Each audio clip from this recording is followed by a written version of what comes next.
লবণটা একটু স্বাদ মতো দিয়ে দিব, হাফ চা চামচ কাঁচামরিচ কুচি, হাফ চা চামচ করে কাবাব মশলা হাফ চা চামচ করে আছে। এখন আমি এটাকে খুব ভালো করে আমি একটু দই দিব,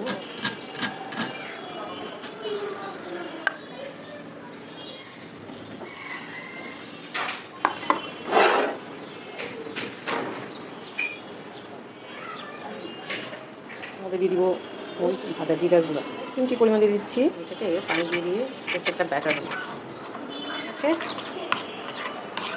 তো এই ব্যাটারটাকে ব্যাটারটা এটার মধ্যে দিয়ে দিই, মিক্স করে দেখবো কতটা লাগবে, ভেজে নেব। ওকে।